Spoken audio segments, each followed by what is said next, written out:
Hello there.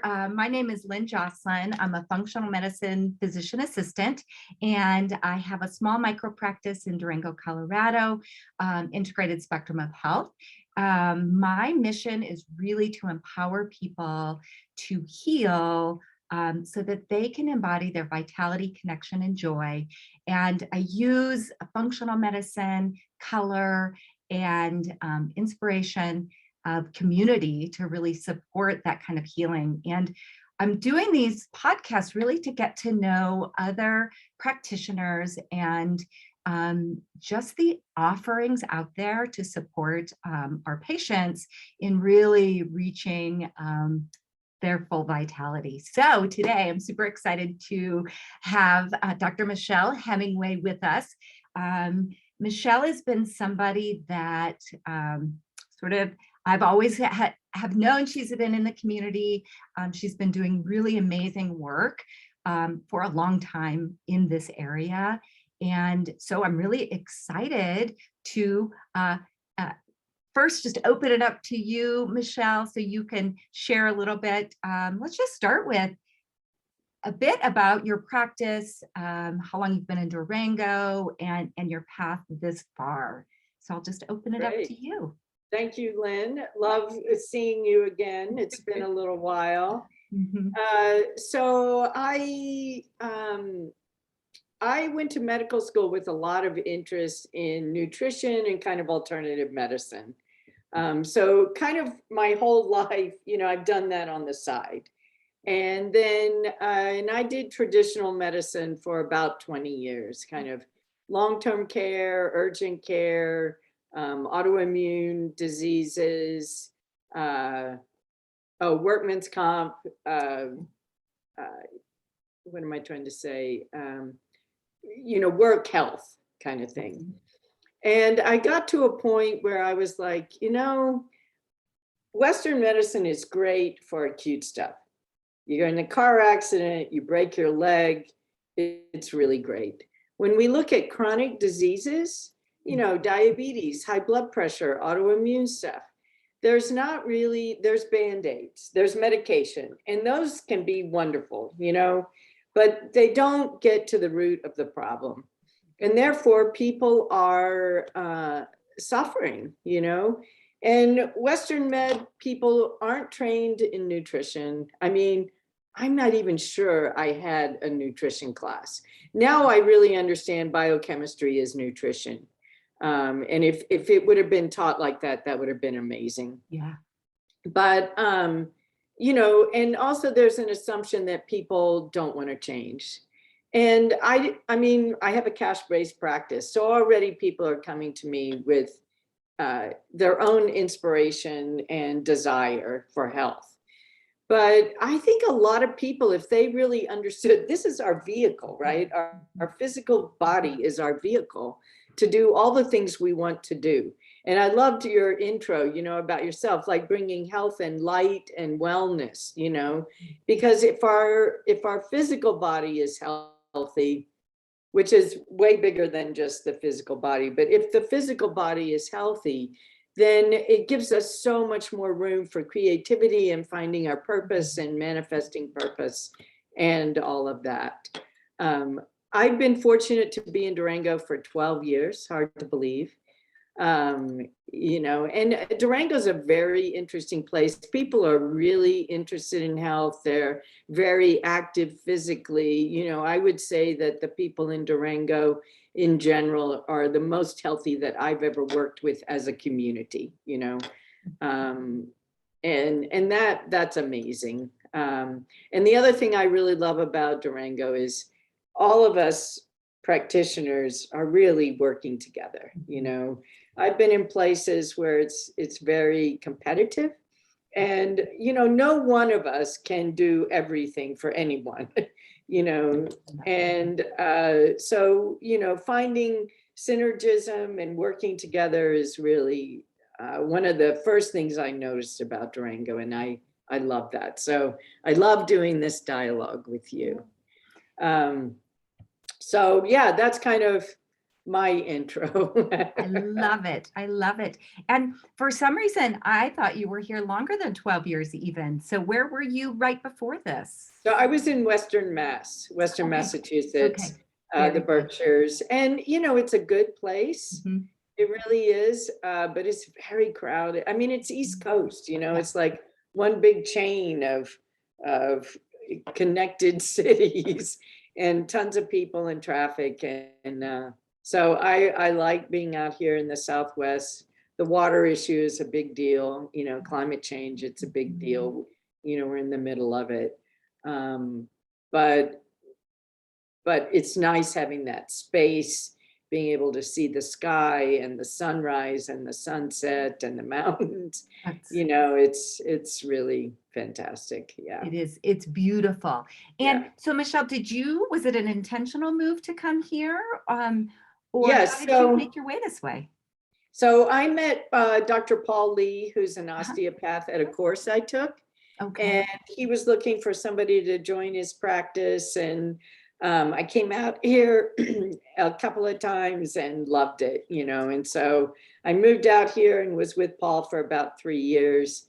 And yeah, that was an amazing, uh, the synergism of meeting and, I didn't know where Durango was. Right. And Yeah. so, getting a connection like that was really important. Yeah. Yeah. And some of the things that you bring up, I think, since I've moved here, gosh, it's been 8 years now, but it is a really rich community of healers. And I Yeah. feel like I was having this conversation with somebody else on the podcast, and she was saying she feels like this is oftentimes, without even knowing it, where people come to heal. And I thought that was Yeah. a powerful statement. And Yeah. I think perhaps that's Yeah. true. Yeah. And yeah, it's super active, almost to a fault at times. I have to often tell people to, I okay, I let's just agree. Yes. Yes. let's pull back a Yeah. bit. Yeah. Yeah. I know. So Probably one of the few places in the country where you got to tell people that. right, like take a take a day off. How Right. about some restoration? So Yes. I've been lucky enough to be on your table. You Mm. offered a treatment to me when I was shadowing you early on. And can you share a bit about what your, I guess, let's say what your Yeah. unique healing gift is? I know you do the osteopathic Yeah. manipulation, and but just share a bit about with that. Sure. It's really I beautiful. think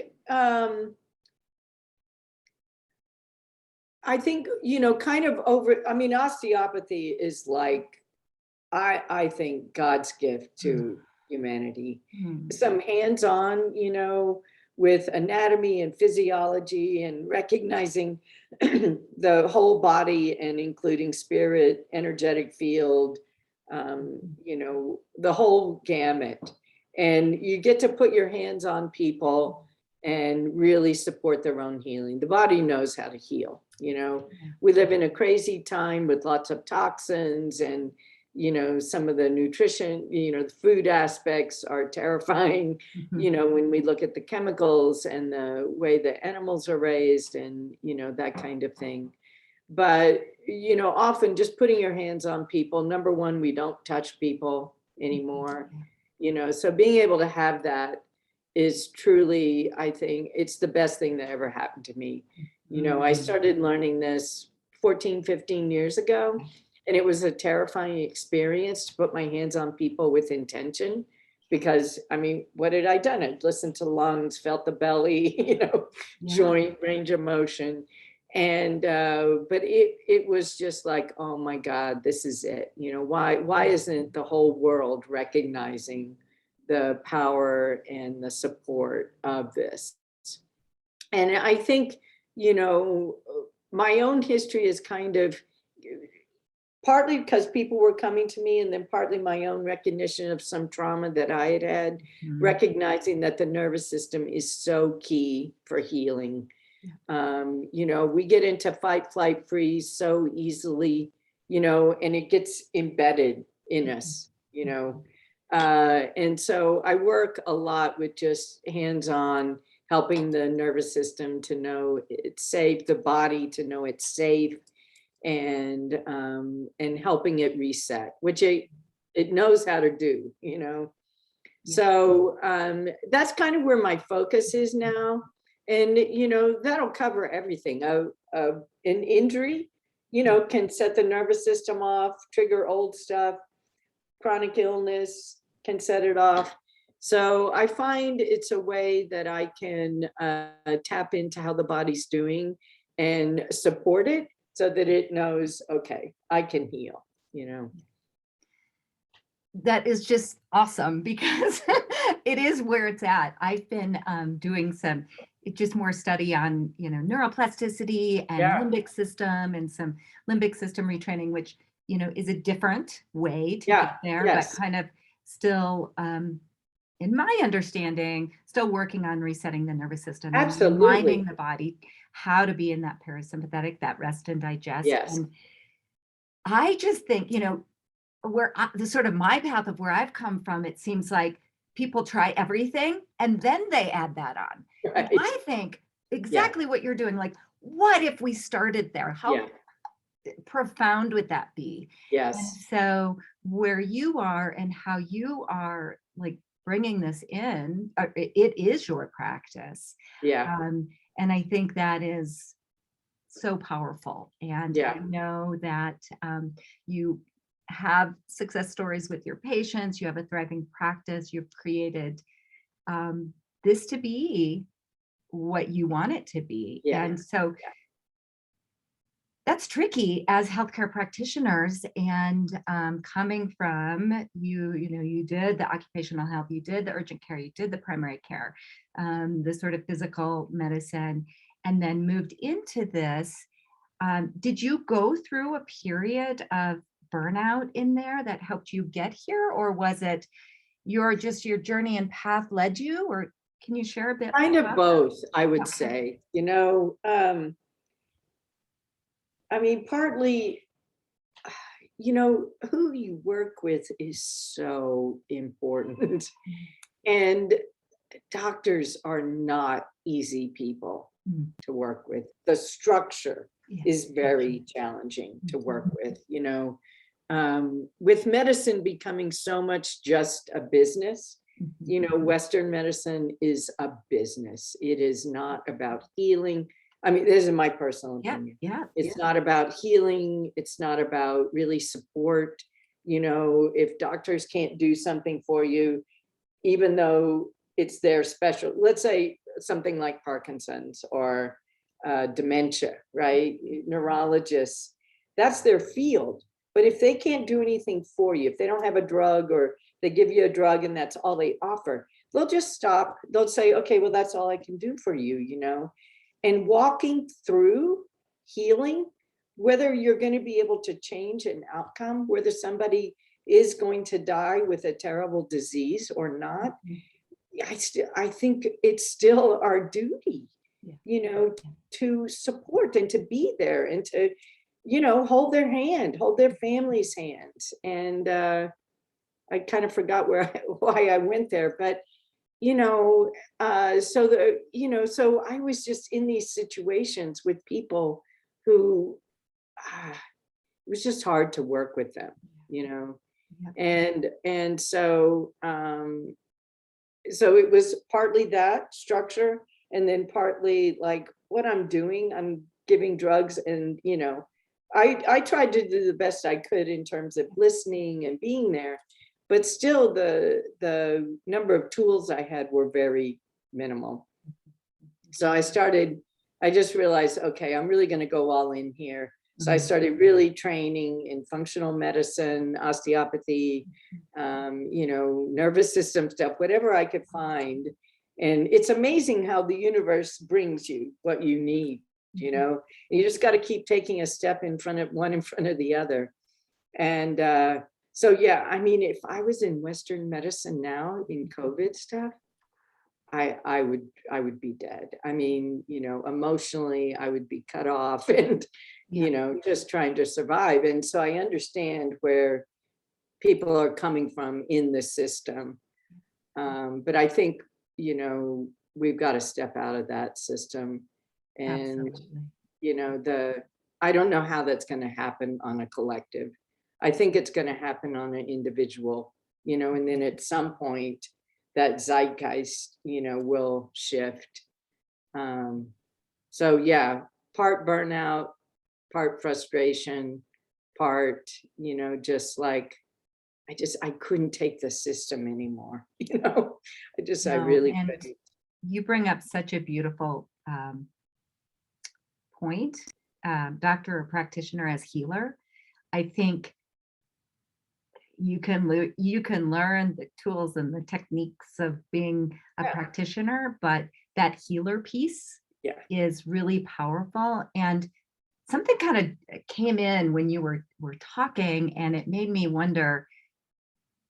Yes, it's the system, and you go to school and you spend all this time, and so you fall into that system. But I wonder if there's a bit of, we all have trauma in our bodies, right? And Yeah. as you so Yeah. beautifully shared earlier, that it stays there until Yeah. like we move it and get out of that fight or flight. So I wonder if there's, as individuals that are practitioners, doctors, to get to that healer mode, you have to, it's uncomfortable, right? It's uncomfortable to sit with a patient. It's uncomfortable to Yeah. hold their hand. I mean, I Yeah. think it's one of the most profound, beautiful things I can do. But I have to get out of my own way and put that Yeah. ego aside and just be like, it's bigger than me. And so I just had that moment of, gosh, if we can support healing Yeah. practitioners and healers, and that would take a whole new system. Oh And my God. Yeah. like Yeah. baby practices, I think, Yeah. and conversations like this, I think, Yeah. I think it gets to happen. So anyway, thank you for sharing Yeah. that, and for, gosh, being willing to lean into that discomfort. I mean, Yeah. I know you, I've been in your presence, I've been in your energy, and I know that that's just who you are and that's what you brought to the world. Yeah. But you had to go through that Yeah. difficult Yeah. part, right? Yes. Maybe just Yes. the, And it's still there, you know. I mean, still every day you find things that you don't know how you're really going to support somebody, you know.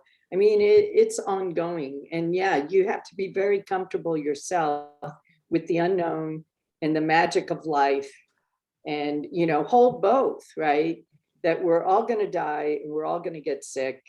And there's also this magic of, wow, we're alive. I mean, it's so much mystery, right? We don't know where we come from. We don't know where we're going. You know, we can all have ideas and structure that might help us in that. But really, when it comes down to it, we don't know. And it takes a lot to be able to hold that not knowing and be there. Yeah. Yeah. Absolutely. And that's a practice. I know for Yes. me, it's a daily practice. Daily. Yeah. Especially to get out of sort of that fixer mode, Yes. where people Yes. come to be fixed, but it's Yes. not that, it's we get to empower them. So Yeah. so I want to, as we're kind of getting close to the end, I want to tap Yeah. into a bit about you personally Yeah. and how you, what are your practices so that you can show up in this healer role, and so that you can continue to live your unique gifts? Yeah. Like, how do you support you in this process? Ongoing. Ongoing, yeah. So, you know, I mean, definitely I see myself as an experiment for what I can find that's going to help other people, you know. And so meditation, you know, spiritual practice in the morning, essential. Yeah. Got to do it pretty much every day. I mean, you know, diet is always interesting, and it's always experimenting, you know, learning, oh, well, let's see what will work now. You know, I can feel I need a change. What's going to help? Exercise. I mean, kind of the classic stuff, but then also therapy made such a big difference in my life. I mean, it was really one of the best things. I'm still in ongoing process of some of that, but it was so helpful to find my own voice, to be able to articulate what my trauma is, so I could process it. So, you know, I can really understand what other people go through, and yeah. So, I mean, kind of everything is needed to keep me where I am, and those I would say would be the main things. Yeah. Yeah. And it's beautiful. Like, And I it's, feel healthier now than I've ever felt in my whole life. And I know that it really comes from, the letting go of emotional baggage, and then, the work ongoing of physical, what does this body need? I Yeah. love that. And sort of what comes up for me in listening to you is you continue to be curious. Yes. Yes. And it's not a fixed, is No. it like dynamic for you, right? Yes. Some days I do Yeah. this, and yeah. Yeah. But your Yeah. morning and your spiritual practice and therapy and Yeah. yeah, cleaning and clearing. That's what I keep saying, to make more Clear it out. expansion. Yes, So exactly. just to close up, what is it that really lights you up? What first comes to mind that just Yeah. lights you up? I mean, I feel so lucky to be able to help people. I mean, I have a job that fulfills me, and that sometimes amazing things come out of my interactions with people. I learn from people all the time. That's how I learn, right? I work with them, we see what's going on, because most of the time you don't have a roadmap when you see someone, right? When you're opening up, okay, we're going to start looking at this. You don't know, you don't know where it's going to lead you. And so to be able to see someone who is in dire straits become like their full selves again, it is an amazing experience, and, because I know the hard work that goes into that for each and every person, whether I'm working with them or not, just the healing that, part of that mystery thing again.